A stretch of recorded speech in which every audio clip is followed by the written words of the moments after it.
এই রাজ্যে চিকিৎসা না পেয়ে মা এবং শিশুর মৃত্যু। বুক ভরা আশা নিয়ে অন্য রাজ্য থেকে বাংলায় এসেছিলেন গর্ভবতী স্ত্রীর চিকিৎসা করানোর জন্য, কিন্তু চিকিৎসার গাফিলতির কারণে মা এবং সন্তান দুইজনকেই হারাতে হলো। এই ঘটনায় মালদার কালিয়াচক থানায় জালালপুর এলাকার একটি বেসরকারি নার্সিংহোম কর্তৃপক্ষের বিরুদ্ধে চিকিৎসার গাফিলতির অভিযোগ তুলে জেলা প্রশাসনের দ্বারস্থ হয়েছেন অসহায় বাবা। জানা গেছে, ঝাড়খণ্ডের সাহেবগঞ্জের মির্জাপুরের বাসিন্দা মিজান শেখ গত বৃহস্পতিবার রাতে প্রসব যন্ত্রণা নিয়ে তার স্ত্রী ফুলটুসি খাতুনকে 24 বছর বয়স তাকে মালদায় নিয়ে আসেন তিনি। অভিযোগ, এই অ্যাম্বুলেন্স চালক ভুল বুঝে তাদের কালিয়াচকে জালালপুর একটি নার্সিংহোমে নিয়ে যান। সেদিন রাতেই ফুলটুসি একটি পুত্র সন্তানের জন্মও দেন। রাতেই নার্সিংহোম কর্তৃপক্ষ সদ্যজাতকে মালদা মেডিকেলে ভর্তি করতে বলে। ভোর 5টা নাগাদ সদ্যজাতকে মেডিকেলে ভর্তি করেন পরিবারের লোকজনরা। সেখান থেকে ফিরে গিয়ে পরিবারের লোকজন দেখেন ফুলটুসির মৃত্যু হয়েছে। আজ মালদা মেডিকেলে মৃত্যু হয় সদ্যজাতেরও। নার্সিংহোম কর্তৃপক্ষের দাবি, রাতেই শিশুকে রেফার করা হয়েছিল। ওই মহিলারও শারীরিক অবস্থার অবনতি হতে থাকে, তাকেও সকালে মেডিকেলে রেফার করা হয়। নার্সিংহোমে ওই মহিলার মৃত্যু হয়নি। এদিকে এই খবর পাওয়ার পরেই এসে পৌঁছান জেলা স্বাস্থ্য দফতরের এক প্রতিনিধি দল। জেলা স্বাস্থ্য দফতরের ওই প্রতিনিধি দলের হাতে নার্সিংহোম কর্তৃপক্ষের বিরুদ্ধে চিকিৎসার গাফিলতির অভিযোগ তুলে দেন অসহায় বাবা। সেই অভিযোগপত্র তার হাতেই থাকে।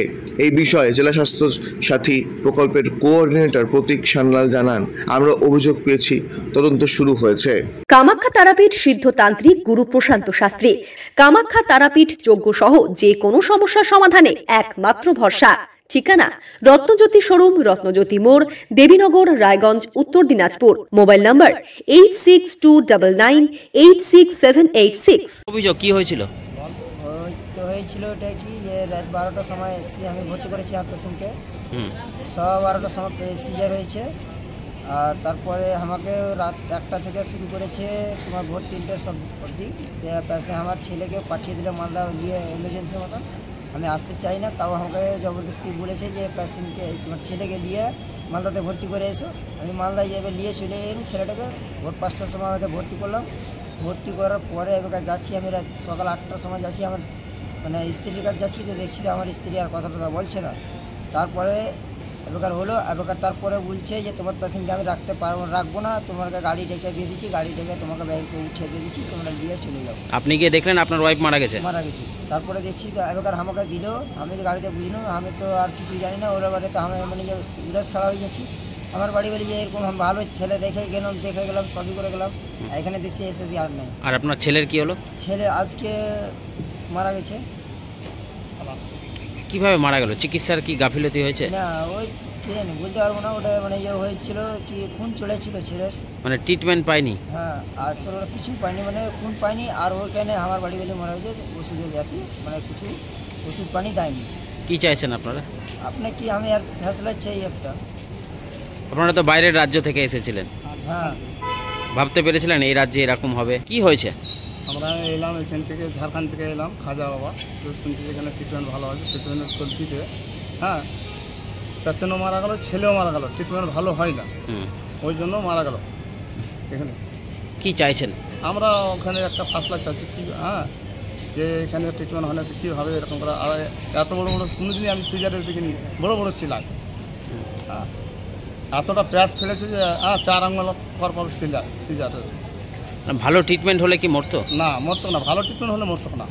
আপনারা তো বাইরে থেকে এসেছেন, বাইরের রাজ্য থেকে এসেই যে ওইখানে বললাম যে আমরা বলেছিলাম যে যা ট্রিটমেন্ট করেন, যা পয়সা লাগবে দিব। আপনারা কি চাইছেন এখন? আমরা একটা ফাসলা চাইছি, যে একটা ফাসলা করে দিন। কোন নার্সিংহোম ওটা? খাজা বাবা। আপনার নাম? আজিজুর রহমান। প্রথম কথা হচ্ছে যে ব্যবস্থা যে নিয়েছে যে মালদা জেলা প্রশাসন, সেটা প্রমাণিত। এইসব ভুয়ো নার্সিংহোমগুলো বিভিন্ন জায়গায় ব্যাঙের ছাতার মতন গজিয়ে উঠছে এবং জেলা প্রশাসন এর বিরুদ্ধে স্ট্রিক্টলি ব্যবস্থা নিচ্ছে। মালদা এমন একটা জায়গা যেখানে ভিন রাজ্যের মানুষকেও পরিষেবা দিতে হয়, আর মালদার দালাল চক্র থাকা স্বাভাবিক। এটা গোটা দেশের সমস্যা, গোটা বিশ্বের সমস্যা দালাল চক্র। তো এই সমস্যার সমাধান বিজেপি করতে পারবে? বিজেপি তো গোটা ভারতবর্ষে দালালি করে বিভিন্ন জায়গায় চলছে। সুতরাং এইসব কথা না বলে মানবিক হতে হবে এবং জেলা প্রশাসনকে অনুরোধ করবো দলের পক্ষ থেকে এই সব নার্সিংহোমগুলোর বিরুদ্ধে কড়া ব্যবস্থা গ্রহণ করার জন্য। পশ্চিমবঙ্গের সরকারি স্বাস্থ্য ব্যবস্থা তো ভেঙে পড়েছেই, সেই জন্য মানুষ বেসরকারি হসপিটালে যখন যাচ্ছে তখন অসাধু চক্র এমনভাবে সক্রিয় আছে সরকারের মদতপুষ্ট নেতৃত্ব এবং প্রশাসনের কাছে, যার জন্য চিকিৎসা ব্যবস্থা এখানে নাই, শুধু টাকার ব্যবস্থা আছে। তার পরিণাম গুনতে হলো ঝাড়খণ্ড থেকে আসা আর মা আর তার শিশুকে। এই রকম ব্যাঙের ছাতার মতো নার্সিংহোম মালদা জেলা, মালদা শহর জুড়ে গজিয়ে উঠেছে। আমরা স্বাস্থ্যকর্তাদের কাছে জিজ্ঞাসা করেছি যে এই রকমভাবে চলতে পারে নাকি।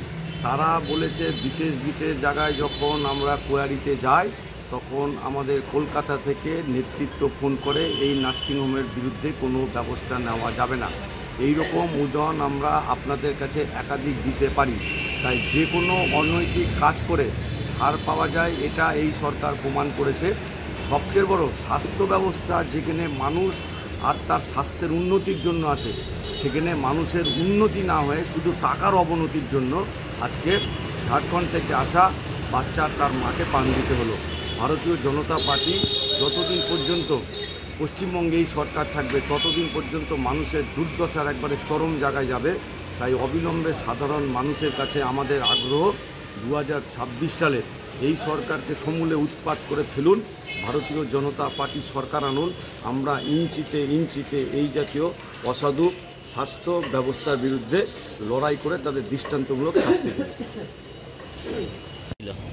হয়েছিল আমরা অন্য জায়গা থেকে গেছি, অন্য রাজ্য থেকে, ঝাড়খণ্ড থেকে। তো ডাইরেক্ট খাজাবাবাদে গিয়েছিলাম, নিয়ে এসে ওটার বড়ো বড়ো সেলাই করে সিগার হয়েছিল, সিগারের বাচ্চা হয়েছে বেটা। তো 12টা 15 পুরীতে বাইরে গেছিল। তো সেলাই দেখছে গিয়ে এতখানি করে এত বড় বড় সেলাই। তো রং চিকিৎসা তো হয়নি। তো আপনাদের কাছে যেটা হয় ভালো। চিকিৎসা কি ঠিকঠাক হয়েছিল? না, চিকিৎসা ঠিকঠাক হয়নি। মা ছেলে দুজনেই মারা গেছে। মা ছেলে